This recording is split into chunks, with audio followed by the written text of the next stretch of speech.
Hi, welcome to The State of It. My name is Jasmine. And I'm Brandon.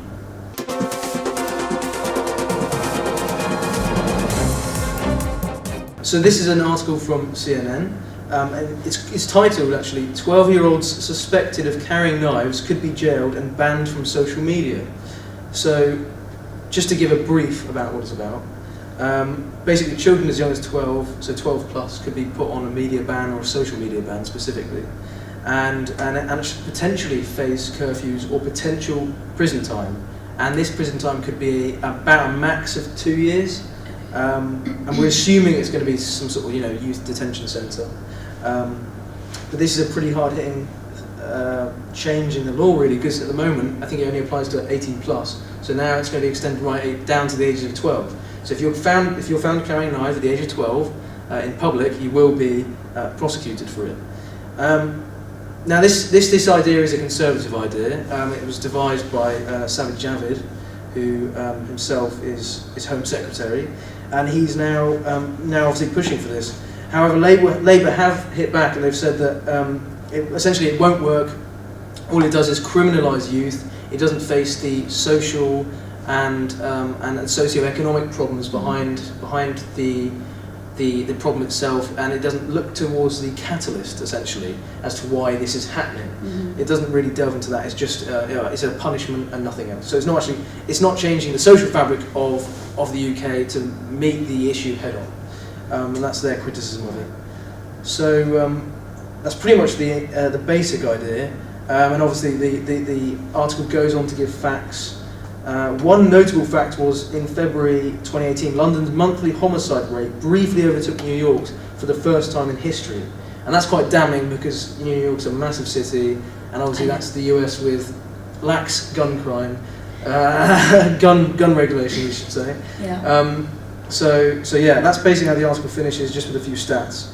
But that's basically what it is. It's about changing the prosecution to include 12-year-olds, as young as 12-year-olds.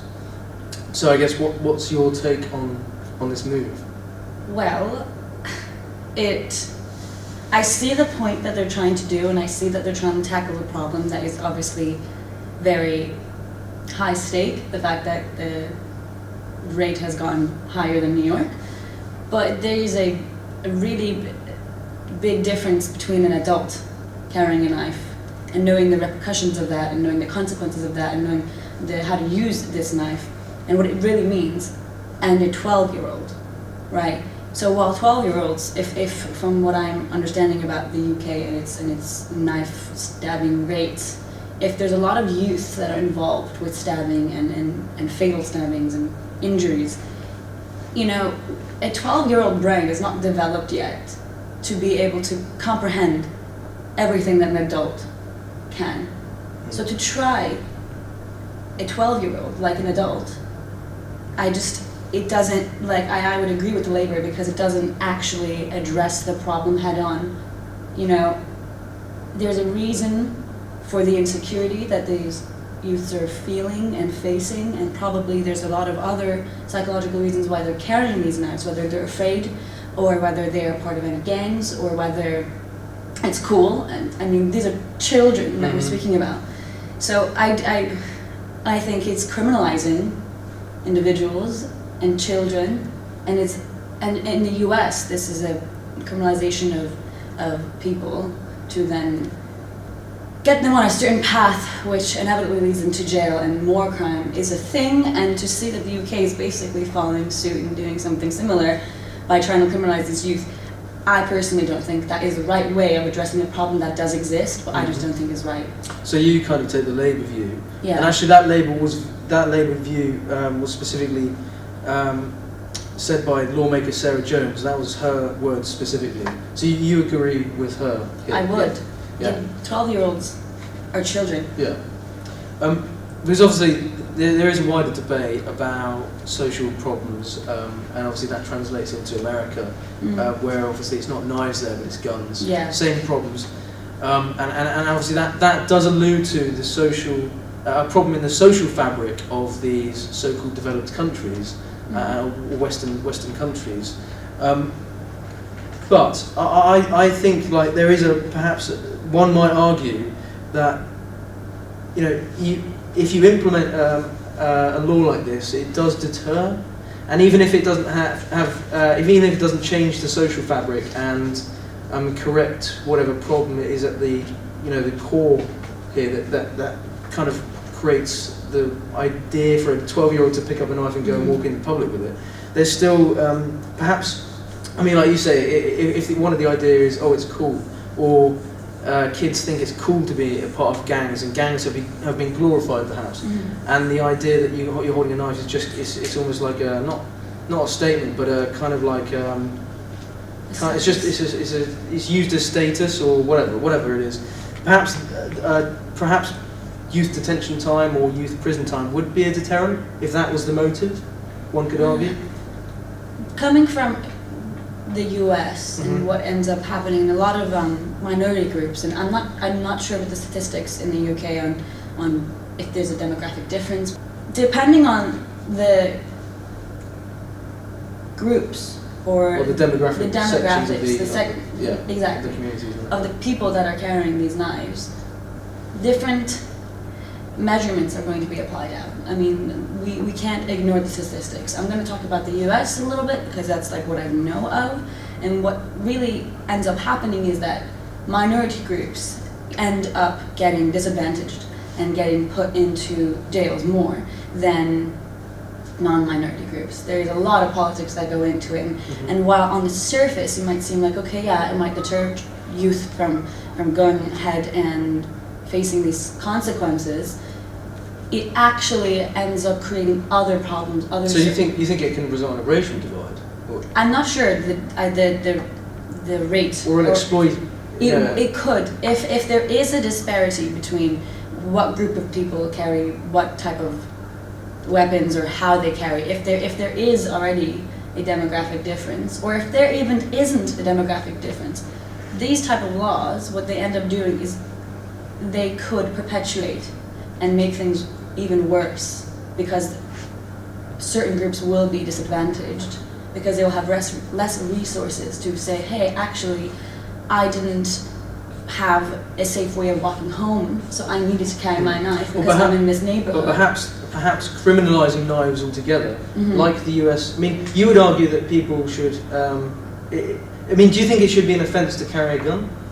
I think it should be an offence to carry a gun. So do you not think it should be an offence to carry a knife? I think then, right, but then you go into the question of who's selling these knives.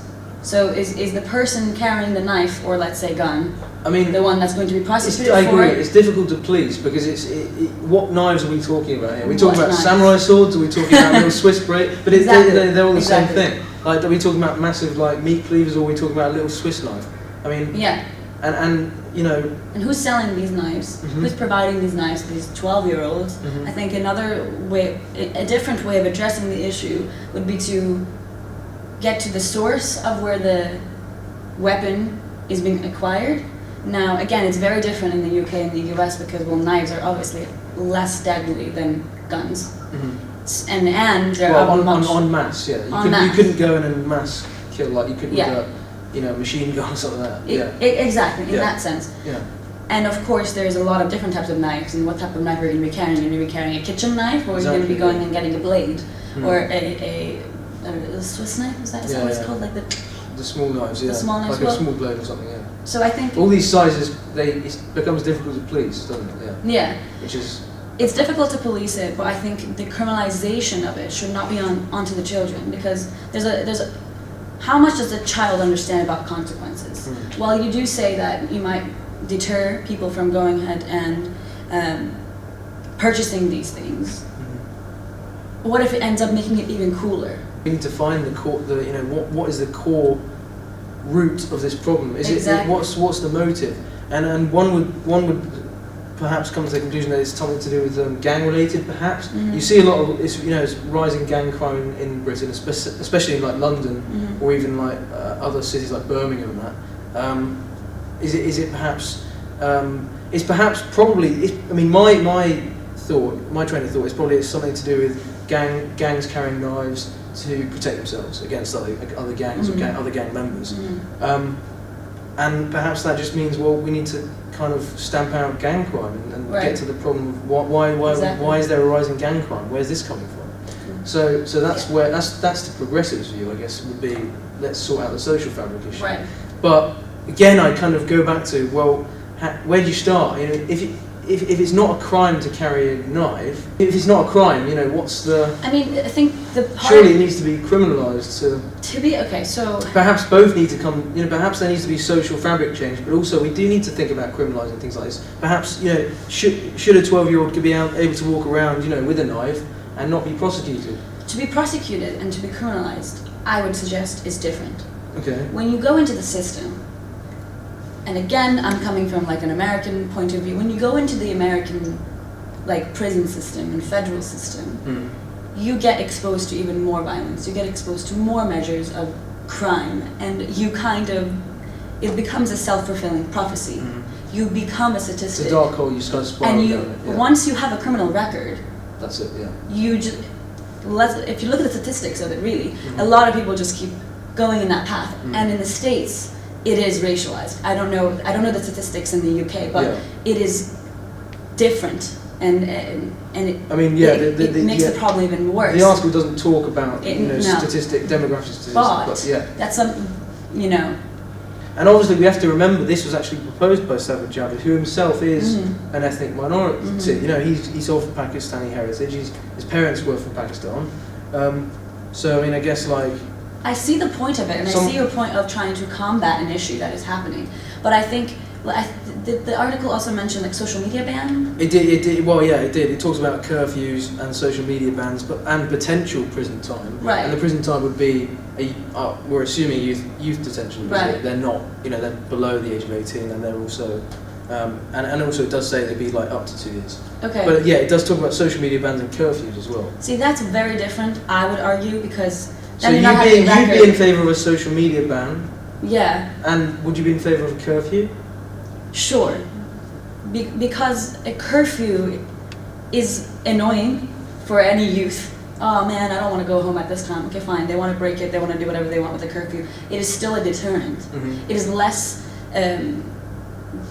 high impact as, oh god, I might go to jail, but it's still a deterrent. I don't want to. And I guess that kind of goes back to what you were saying before. You don't have a criminal record as Exactly. such, so that doesn't kind of It doesn't shatter your life chances Exactly. per se. Yeah. I mean, these are children being children, and of course, But having a knife is not childlike. yeah, exactly. Is that children being children, or is that a serious epidemic, kind of societal core related issue? You know, where It is people- children not only being in a people, but kids are situation carrying knives. where they think this is cool. Yeah. It is children thinking about not thinking about consequence, right? So this issue is surrounding these children, and how and I think just as Labour, we're saying that the core issue needs to be addressed, and to put a band-aid on the issue or trying to fix it or view it from a side angle is not. The crime rates are still going to happen because you're not addressing the actual core of the issue. Why do these kids feel like they need to be carrying knives? Why do these kids feel not safe? Why do these kids go and join these gangs? Why do these gangs exist, and what are they for? And with the amount of legislation and policy that goes into putting something like this in order, if all that effort gets directed into actually fixing the issue at the core, yeah.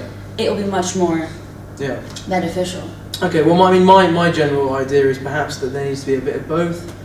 Perhaps prosecution isn't a bad idea, and perhaps we need to try out some ideas, because at the moment it seems to be a very stagnated issue. I think we can both agree on that. Yeah. There's been no change, and as we see, rapid knife crime in like inner cities like London and Birmingham, it does need to be addressed in some capacity. Yeah. I agree with that. It And shouldn't keep going on. I think there needs to be an addressing of the core issue, but I perhaps wouldn't. Our difference would come where I wouldn't perhaps shy away from the idea of prosecution. I don't know. So That's all the time that we have for today. Thanks for joining us, and join us again next week if you want to see some more.